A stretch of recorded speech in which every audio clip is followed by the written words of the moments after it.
All right, let's talk about the good, the bad, and the ugly. Let's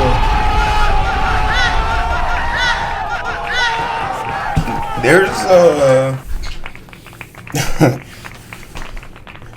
There's a growing concern, and before we get into the doom and gloom, hey, how you guys doing? My name is Hero. This is Coding with Strangers. Looking at that headline, OpenAI shuts down developer who made AI-powered gun turret, would probably be a headline for the ages. That someone took, this modern marvel piece of technology and decided to weaponize it. But we live in America. Clap it. Are we winning yet? We're not a political channel, by the way.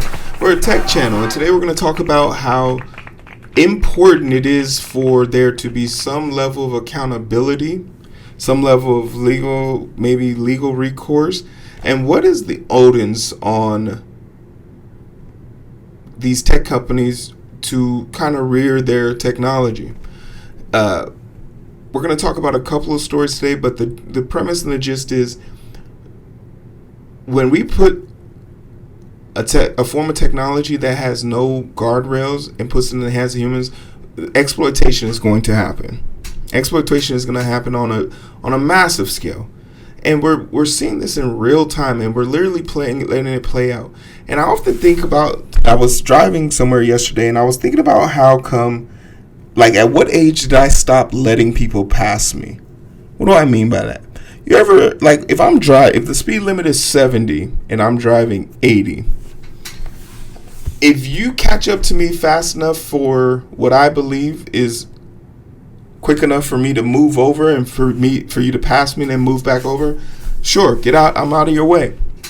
But at some point in my life, I stopped doing that because one too many times when I changed lanes to let the person pass, they then caught up to me and then just kept pace with me. And I say to myself, who drives without cruise control on the highway? Weirdos. But after that happening so many times, it led me to believe if you want to pass me, you have to go around me. And that in a sense has made me now the person I hate and we all hate the most. But I was basically,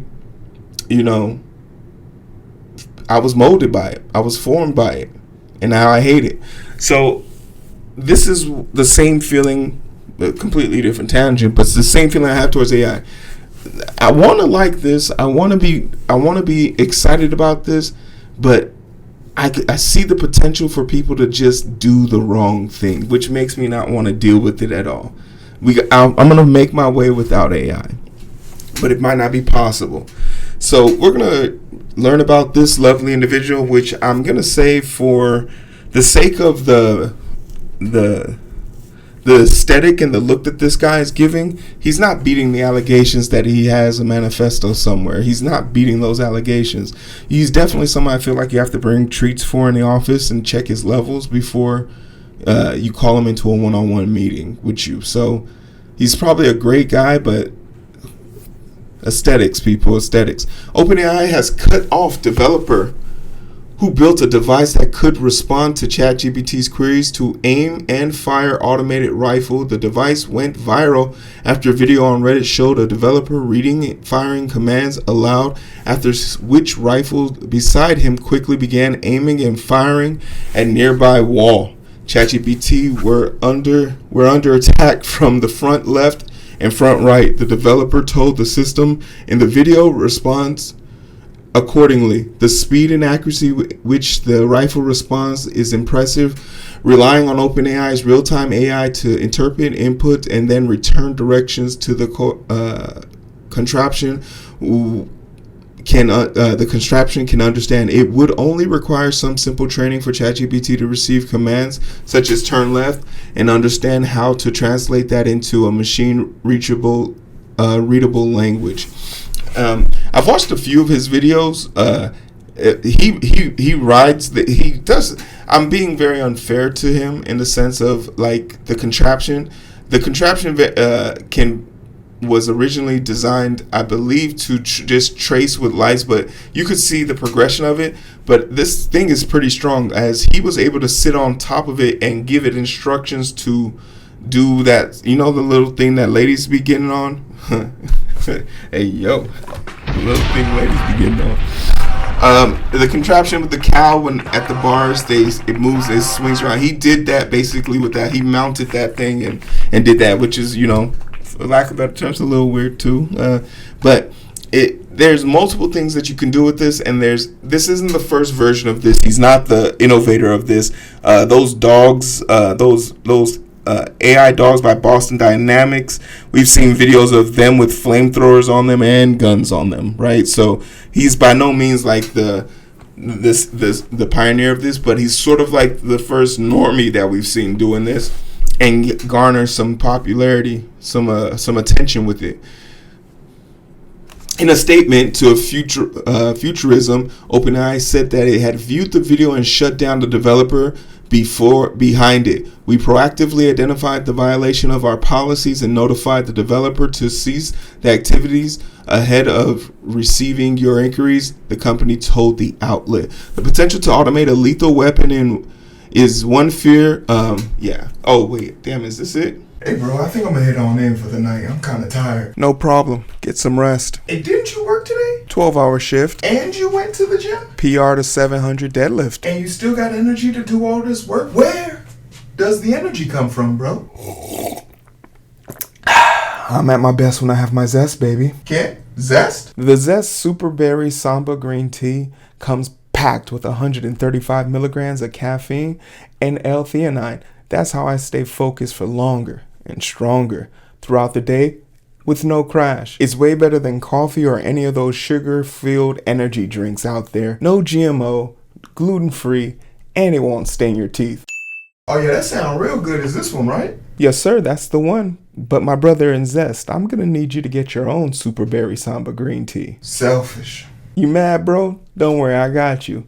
Use my promotional code down below to get 20% off selected items and the subscriptions. That's Coding with Strangers, all one word. Put that in the checkout box and you'll be good to go. Thank you so much to Zest for the sponsorship.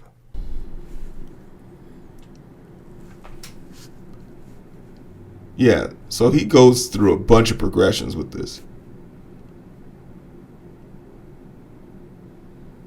It's crazy. He even feels confident. So, he started with the color.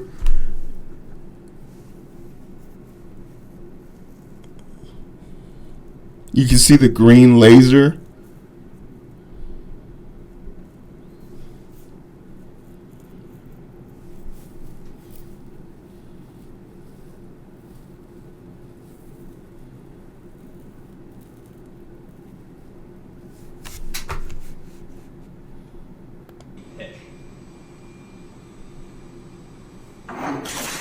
I didn't know the volume wasn't on. Fire one round at each 5-degree interval, with variations in pitch.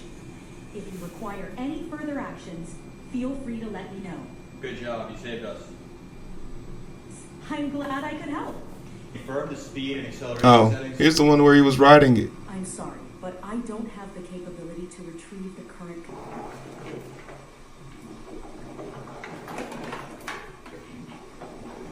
I'll give you some more random left and right moves and just throw a couple degrees of variation on the pitch axis as well.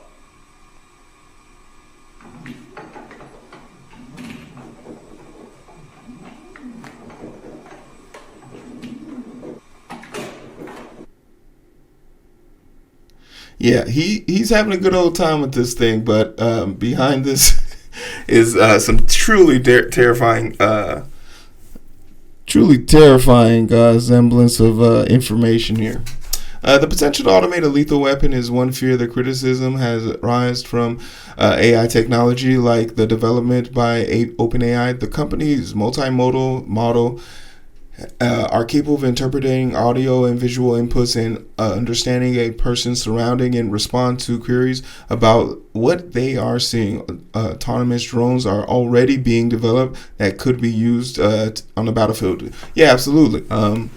Mr. Bomb in Chief himself, Obama, was out there bombing the hell out of people. But this is something we're innately aware of, that the weaponization of OpenAI. But I hear you guys in the back.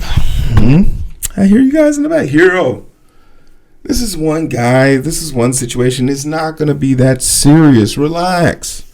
You're overreacting. You're right. I am overreacting.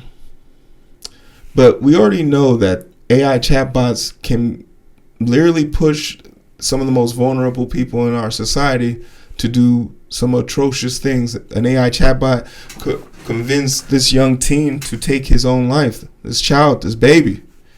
And this isn't by any stretch of imagination off-putting.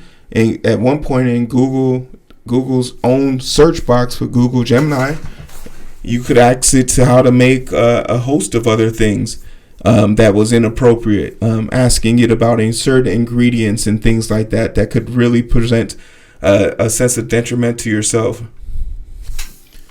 I really struggle with people who don't want to take this just most basic precautions to make sure that there is no scenario where a chatbot could encourage you to take your own life, right? Or maybe the AI bot doesn't convince you to take your life. Maybe it coerces you or convinces you that you're capable of taking the queen's life.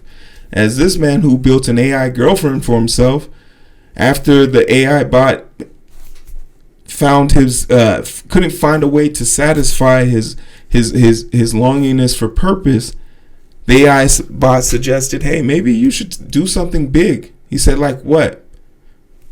And somehow whittled down to taking out the queen as an option. We have to prepare, as weird as it sounds, we prepare or create things for the most vulnerable people in our society. And that part, I'm not really sure if the profit margin be damned. The companies don't care about that. But then finally, once again, Hero is like, Hero, you're taking this too far. These are extremes. One every blue moon. But what happens when the blue moon keeps coming back, right? How about this man who literally hacked into the AI bot for Tesla and programmed the route of knows the programmed route of his wife, and when she takes the certain route, and if there's a situation where a car is within proximity of said person's vehicle, the car would make a sharp turn, taking the person and the driver off the cliff, right? This is what this man did. He programmed a vehicle to make a sharp turn at a specific point in time based on the regulation. And if it wasn't for Scooby-Doo and the Mystery Gang, he probably would have gotten away with this villainous act. This isn't a real story. This is satirical. This is KVTA is definitely a satirical story. No, this person isn't real, but this claims that he hacked into a Tesla vehicle that his ex-wife got in the divorce, and when she makes a certain turn at a certain exit ramp, she would continue turning all the way off the ramp. But this is satirical, but this is very much so possible. Right? This is very much so possible.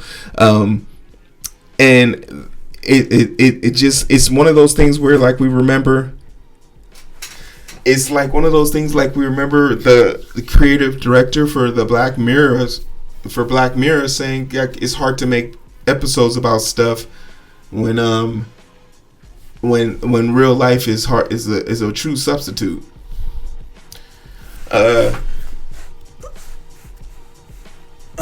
But yeah, but no, like, this one is a completely fake story. But that's neither here or there. I just wanted to bring this to y'all's attention. Let me know what you think. Like, share, subscribe. Make sure you hit the like button. Make sure you hit the subscribe button. YouTube's algorithm is very fickle. It won't love me unless you do. Come on now.